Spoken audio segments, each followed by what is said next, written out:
So my next topic that I wanted to talk about is this video clip that's currently circulating social media of a black woman in her workplace and white people touching her hair.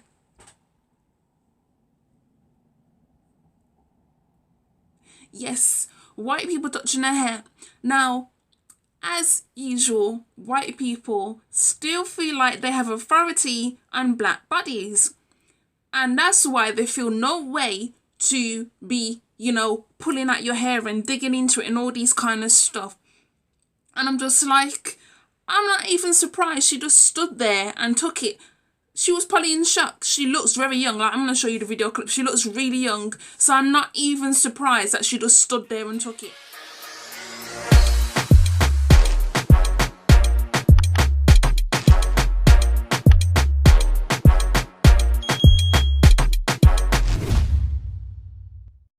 It's so weird. You've never seen natural black hair. No, it's just So it grows like this. Oh no. No. That black women have been experiencing this for years. If it's not we getting this, if it's not we losing jobs or having box braids, kinky twists, dreads, whatever, and being banned from excluded from schools, unless our children shave their locks off.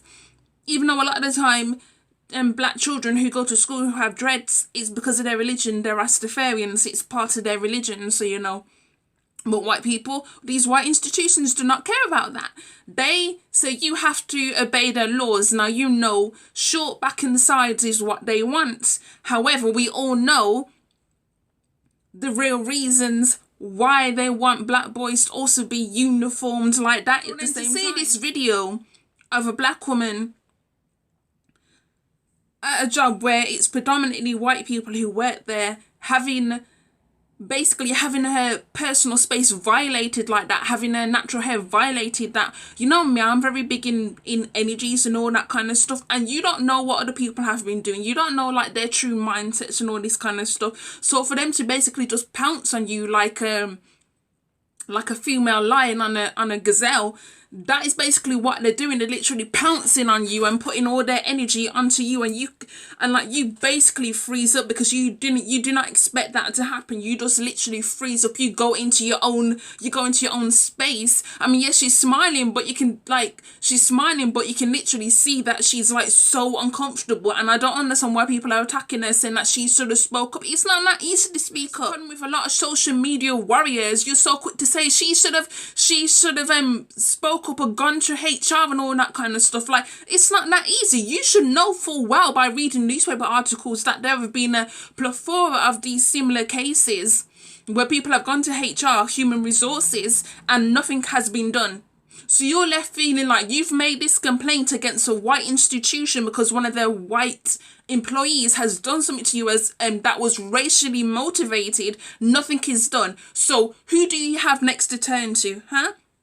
Who do you have next to turn to? Absolutely no one. So I don't understand why you keep trying to drum it down into this woman that the first thing she should have done was gone to HR. It's not that simple. Like, yes, we should be utilizing human resources because that is what it's there for. But is human resources actually there for us? Is it actually worthwhile going to HR and making a complaint knowing that something could happen?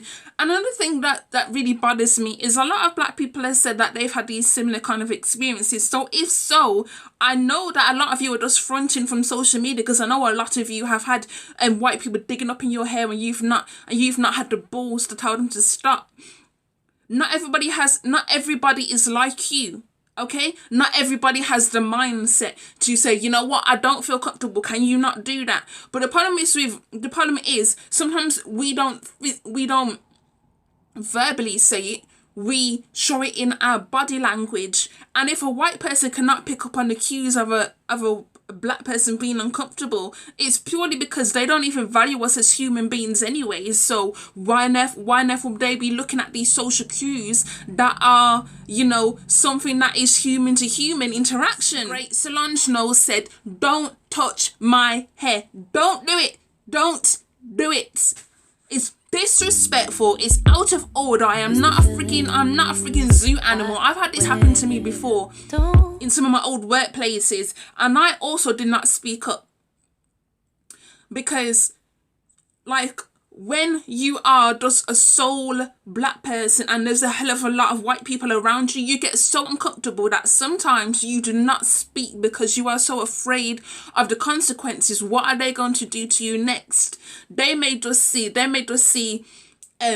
touching your hair was something minor. And I remember the white lady who was in my hair. Yeah, and when she finished, she wiped her hair off with a kitchen towel and said that my hair was greasy. My hair wasn't greasy, I just had my natural hair products in it, because that was around the time I was only like a year natural.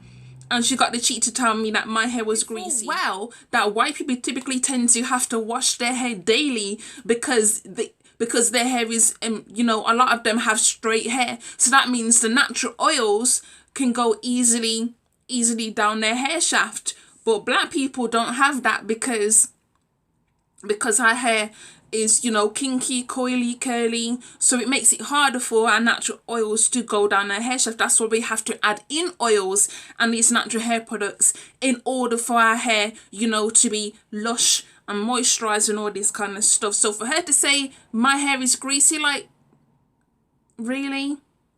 Take a look at yourself, please. Me now in my 30s, I have no problem speaking up against you know, shit that I see. But me in 2014, that was not gonna happen. Okay, it was not gonna happen. Me in my 20s, there was a lot of things that I did not speak up against that I should have spoken about, and there's still actually things in my 30s that I should be speaking about, but I haven't got around to it yet. And I honestly feel like we need to stop treating black people as a monolith. There are those, I can't even get my words out. There are those who have no problem speaking out. Fine, you go do you go speak out, you do whatever you feel the need to do. But then there are those of us like myself who struggle to speak out against injustices, and that is okay. Okay, this is what we need to understand. That is okay. It's okay not to speak out all the freaking time.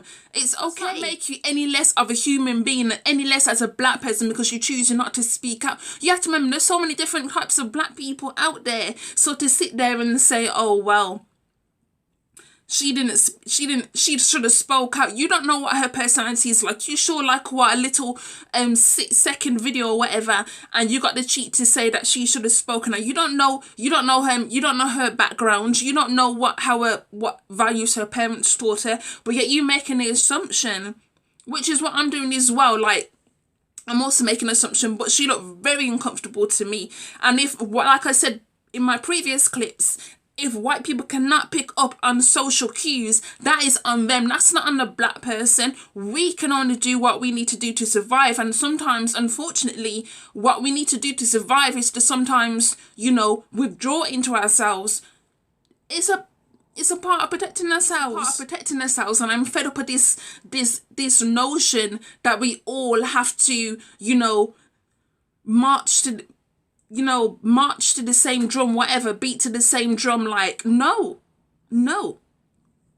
We know when it's wrong. Those of us who are more forceful can speak out, you know, for her, but not expecting her to speak out for herself. You don't really understand. Like, some people suffer from, you know, deeply from anxiety, all these kind of things, like social anxiety. And that can present in how you deal with social situations such as this one. You have to remember, like, working within these white institutions, the black presence is so small. You have to be very careful what you do. This is not me sticking up for white people. This is me chatting the facts.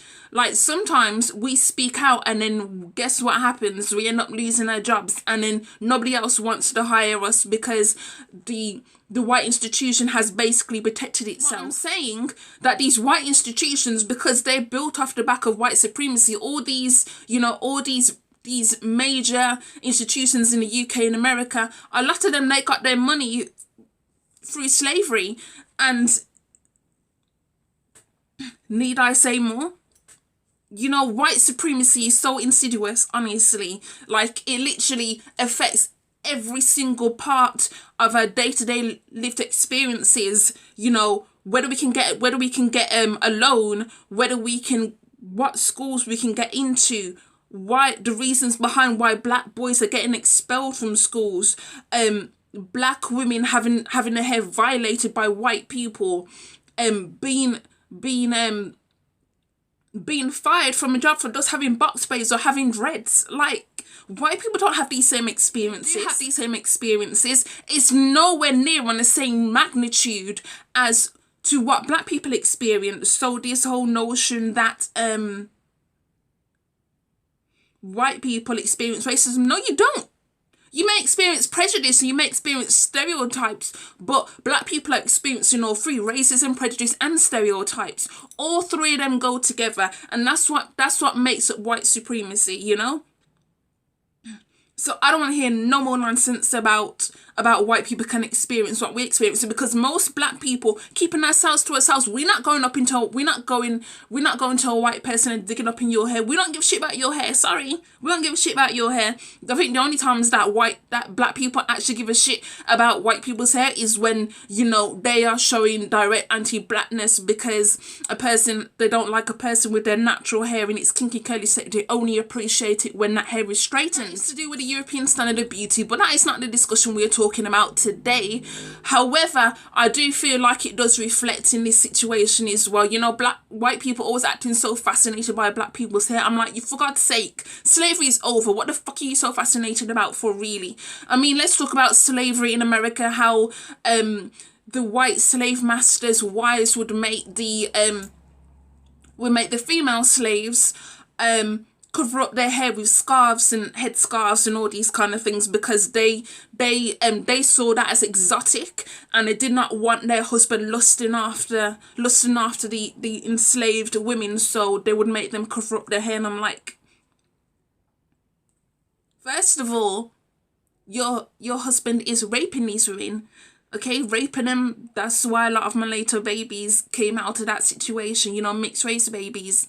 But you want to get them covered up to prevent your husband from raping. Anyway, as far as this video, to draw it to a close, I would like to say, you know, more power to that woman for doing what she did. I mean, honestly, I mean, to stand there and smile and basically show how uncomfortable you are. But yet some people don't seem to realize it is mad.